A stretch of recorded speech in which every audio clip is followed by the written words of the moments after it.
Hi friends, ఇది వచ్చేసి 5 kg chipping machine. ఇది నేను ఇది 4వ సంవత్సరం. ఈ 4 సంవత్సరాల్లో నాకు వచ్చిన కొన్ని ప్రాబ్లమ్స్ గురించి అయితే మీతో ఇప్పుడు షేర్ చేసుకుంటాను. దానిలో కొన్ని మనం చేసుకోవచ్చు, కొన్ని అయితే షాప్ వాళ్ళ దగ్గర చేయించాలి. ఫస్ట్ మనం ఏమేం చేసుకోవచ్చో మీకైతే చెప్తాను, చేసి కూడా చూపిస్తాను. బాక్స్ అయితే ఓపెన్ చేసి వీడియోలోకి వెళ్దాం. ఒకసారి అయితే ఇది స్విచ్ ఉంది కదా, ఈ స్విచ్ ఉంటుంది కదా, ఈ స్విచ్ అయితే పోయింది. ఈ స్విచ్ అనేది మనమే మార్చుకోవచ్చు. ఇది ఎలా మార్చుకోవాలనేది ఫస్ట్ ఇప్పుడు మీకు చూపిస్తాను. ఈ స్విచ్ పోతే అసలు మిషన్ ఎలా ఉంటుంది అనేది ఒకసారి చూపించి మీకు తర్వాత ఈ స్విచ్ ఎలా మార్చాలో కూడా చూపిస్తాను. మిషన్ ప్లగ్ సాకెట్లో పెట్టి స్విచ్ చేయగానే ఇంకా అలా ఆడుతూనే ఉంటుంది. ఇలా జరిగితే స్విచ్ పోయిందని అర్థం. అది ఎలా మార్చాలో ఇప్పుడు చూపిస్తాను. ఆ హ్యాండిల్కి ఉన్న స్క్రూస్ అయితే ఫస్ట్ ఓపెన్ చేసుకోవాలి.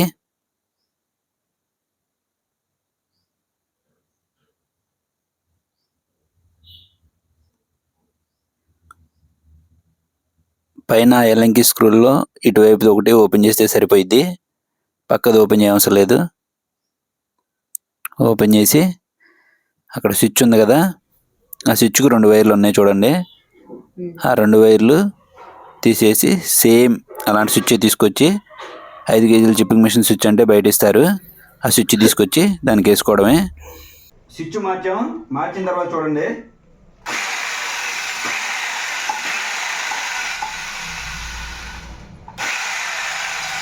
బాగానే పనిచేస్తుంది, ప్రాబ్లం ఏమి ఉండదు స్విచ్ మార్చిన తర్వాత. ఇంకా ఈ మిషన్లో వచ్చే ఇంకో కంప్లైంట్ ఏంటంటే కార్బన్ బుష్లు అప్పుడప్పుడు పోతుంటాయి. మామూలుగా కార్బన్ బుష్లు పోయినప్పుడు సడన్గా మిషన్ అయితే ఆగిపోద్ది. మిషన్ ఆగిపోయినప్పుడు కార్బన్ బుష్లు మనం చెక్ చేసుకోవాలన్నమాట.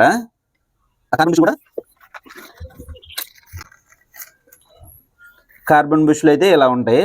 మనం ఎప్పుడు ఒకటైతే స్పేర్ ఉంచుకోవాలి. ఒక 50 రూపాయలు 60 రూపాయలు ఉంటాయి. ఈ స్పేర్ ఉంచుకుంటే మనకి పని ఆగకుండా ఉంటుంది అన్నమాట. కార్బన్ బుష్లు కూడా ఎలా మార్చాలో ఇప్పుడు మీకు చూపిస్తాను.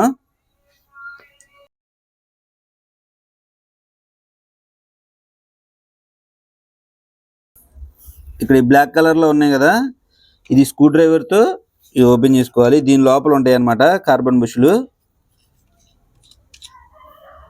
ఇవన్నీ ఏదో ఈ కార్బన్ బుష్లు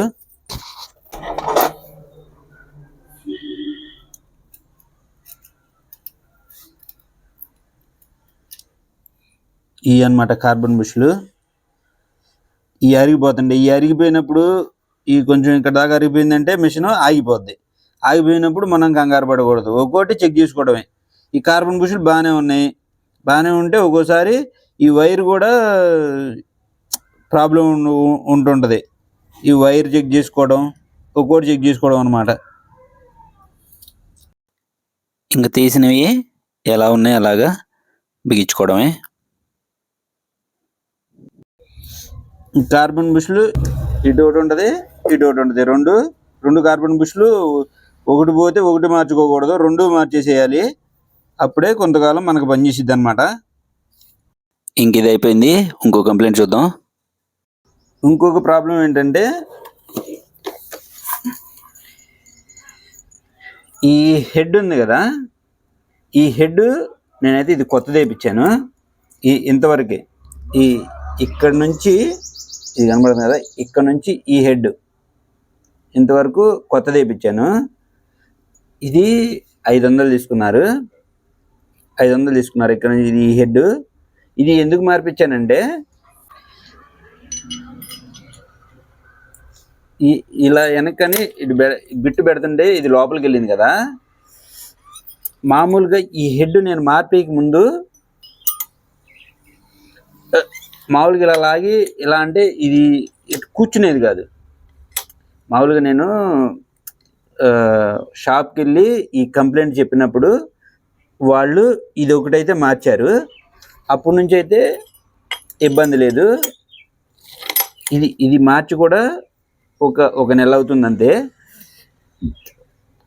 దాదాపు 3 సంవత్సరాల వరకు బాగానే పనిచేసింది ఇది. 4వ సంవత్సరం ఇది. 4వ సంవత్సరంలో కొంచెం అప్పుడప్పుడు కొంచెం ప్రాబ్లమ్స్ వస్తున్నాయి. ఇంకో విషయం ఏంటంటే, మీరు మామూలుగా గాడి కొట్టేటప్పుడు ఇలా కింద పెట్టి ఇలాగైతే కొట్టొద్దు. ఈ కొట్టినప్పుడు ఏమవుతుందంటే, ఇది ఈ ప్లే అయ్యేటప్పుడు వీటిలోకి అయితే మట్టి పోతుంది. ఇటుక రాయిపోవడం కానీ, సిమెంట్ రాయిపోవడం కానీ ఈ హెడ్లోకి పోయి ఇది ఇలా ప్లే అవడం వల్ల ఇది ఈ హెడ్ ఈ బిట్టు ఈ హెడ్ రెండు ఇట్లా రుద్దుకొని ఈ బిట్టులు అయితే అరిగిపోతున్నాయి. ఈ బిట్లు అరిగిపోయి రన్నింగ్లో బిట్ అయితే ఇలా మనం గాడి కొట్టేటప్పుడే ఈ బిట్టు ఇట్టే తిరిగిపోతుంటే మనం గాడి సరిగ్గా కొట్టలేమన్నమాట. బిట్ అలా తిరుగుతుంటే చిరాకు పడుతుంటది. ఎలా కొట్టాలో ఇప్పుడు మీకు చూపిస్తాను చూడండి. గాడి ఎప్పుడు కూడా మీరు ఇలా కొట్టకుండా ఇటు సైడ్కి ఇలా కిందకి ఈ 3 పొజిషన్లోనే కొడితే అసలు మనకి బిట్లు అరగటం కానీ ఇక ఈ హెడ్ పోవటం కానీ చాలా వరకు ఈ ప్రాబ్లమ్స్ అయితే మనకు రావు. ఇక్కడ ఈ మిషన్లో ఇంకో విషయం ఏంటంటే, ఒక్కోసారి ఈ బిట్టు ఇలా ఒకవైపు ఇట్లా తిరిగి స్ట్రక్ అయిపోతుంటుంది. ఈ బిట్టు ఇలా తిరిగి స్ట్రక్ అయిపోద్ది. స్ట్రక్ అయినప్పుడు కంగారు పడాల్సింది ఏమీ లేదు. ఈ మిషన్ని ఇలా పడుకోబెట్టి ఈ అటో ఇటో బిట్టునైతే హ్యామర్ పెట్టి సుత్తి పెట్టి గట్టిగా కొడితే ఇట్ట పెట్టి ఈ కింద ఏదన్నా మోపు పెట్టి అటు కొట్టడమో ఇటు కొట్టడమో చేస్తే ఆ స్ట్రక్ అయిందైతే మళ్ళీ వచ్చేసిద్ది. ఈ బిట్టు ఇక్కడ అరిగిపోవటం వల్లే ఇలా ఇరికిపోవటం అనేది జరిగిద్ది. అట్లా స్ట్రక్ అవటం అనేది జరిగిద్ది. ఇక అప్పుడు ఈ బిట్ అయితే వాడొద్దు. మీరు ఈ కొట్టి తీసేసిన తర్వాత ఇంక ఈ బిట్టు వాడొద్దు.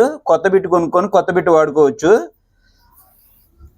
ఈ హెడ్కి అయితే మీరు అలా కొట్టడం వల్ల ఈ హెడ్కి అయితే మ్యాక్సిమం ప్రాబ్లం ఏమి ఉండదు. ఏదైనా ప్రాబ్లం అయితే ఈ హెడ్ వరకు మార్చుకోవడమే, చేసేది ఏమీ లేదు. ఈ వీడియోలో ఇంతే ఫ్రెండ్స్. ఇంకా నెక్స్ట్ వీడియోలో దీనికి ఈ మిషన్కి గ్రీజింగ్ ఎలా చేయాలి, గ్రీజ్ ఎంత పెట్టాలి అనేది చెప్తాను. ఇంకా ఆన్లైన్లో ఈ 5 kg చిప్పింగ్ మిషన్ బిట్లు కూడా బుక్ చేశాను నేను. అవి వచ్చినాయి. అవి కూడా ఎలా ఉన్నాయి ఏంటి, ఆన్లైన్లో అసలు కొనొచ్చా లేదా అనేది కూడా మీకైతే నెక్స్ట్ వీడియోలో తెలియజేస్తాను. ఓకే ఫ్రెండ్స్, వీడియో నచ్చితే ఖచ్చితంగా లైక్ చేయండి. మన ఛానల్ అయితే సబ్స్క్రైబ్ చేసుకుని ఫాలో అవుతుండండి. Thanks for watching. నెక్స్ట్ వీడియోలో కలుసుకుందాం.